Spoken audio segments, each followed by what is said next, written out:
Greetings, fellow papier-mâché enthusiasts. I have some sharing to do about celluclay and one of its properties that might not be as well known as the rest of them. And that property is you can buff it. So if you look at it up close, I'll let it focus a little bit. It's not because it's wet that it's glossy like this. It's because it's been buffed. Right now it's very dry, but it's been buffed. How do you buff it? How do you make celluclay look so it's not just for the question of glossying it, it's just sometimes you need something very soft, very smooth, and sanding will work, of course, but it may take a while. So I like to start with sanding with a piece of a belt sander's belt, so a sanding belt for a belt sanding machine. Cut it off with some old scissors, of course, not new ones, and I can rough it out first, remove much of the biggest bumps, and then I can go with a piece of fabric I can wrap around my finger or fingers, depending on how big I have to make it. Tighten it up again like this. I use a little bit of water, and you can buff an area. Like for example, this back here is very rough. Of course, I haven't sanded it yet, but just want to give you an example. And that will actually get the water inside, but only at a very shallow surface depth. That way you can actually buff an area without killing its shape, unless you want to, of course. So I'm using my dental tool, which is made specifically for sculpting. This one is not surgical steel, it's probably stainless steel. It's specifically made for sculpting. And you can just go like this for a little bit and it will be buffed. Right now it's buffed a little, but if I go like this, by tapping and sliding at a bead like this quickly enough, it will be buffed. When it dries again, it will actually shine like you saw on the beak.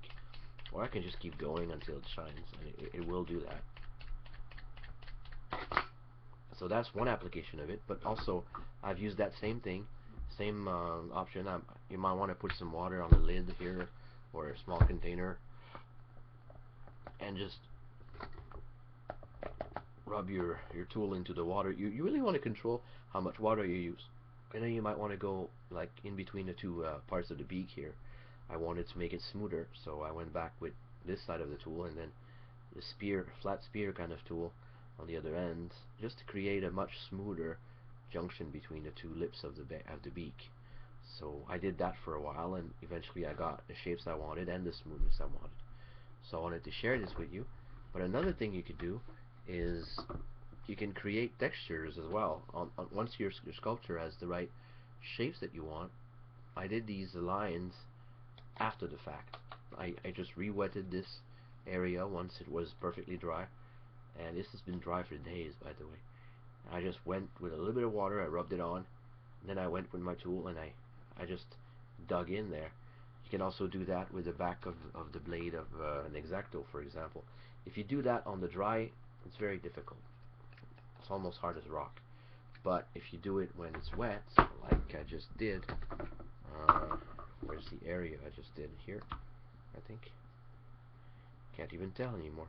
Oh, I think it was there. If I wet it just enough, by the way, you can do that with your fingers as well. It might actually go faster for certain finishes you might need. It just won't it won't be as shiny, I guess. But who needs it that shiny unless it's a bone or a metal effect? Anyways, this should be wet enough now, or maybe you want to leave it to do its job a little bit longer, or you might be impatient and start right away, but you'll create more burrs this way if you don't wait. But yeah, now I can actually carve into it. You could sign your work this way.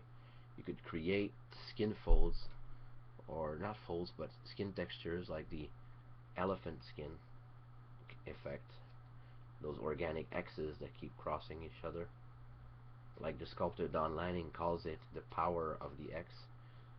But this creates burrs, but you don't want to touch it right now. You let it dry. Then you might want to lightly buff it with your finger when you're sure it has been dry enough, so that you don't kill those lines again. But you might want to make them a little bit deeper than that, because at this depth, the sealer would probably seal them. You would lose them. unless of course you paint with an airbrush, which is a lot more forgiving because you don't it doesn't apply paint as a thickness, it applies it as a thin spray application of dots very close together. So anyways, this is really exciting. I never actually did that before, and the buffing, it was only theoretical for me. I've done the buffing with my fingers before, but never with the tool. But I needed this to be very smooth for the beak of these puppet heads. Um, this is a crow, and this will be a swallow. So these guys needed to be smooth. So now was the ideal time to test this out, and I'm really happy with that result. So I wanted to share it with you. So give me your comments about this. Please share your results, and let's see what else we can do with this. Thank you.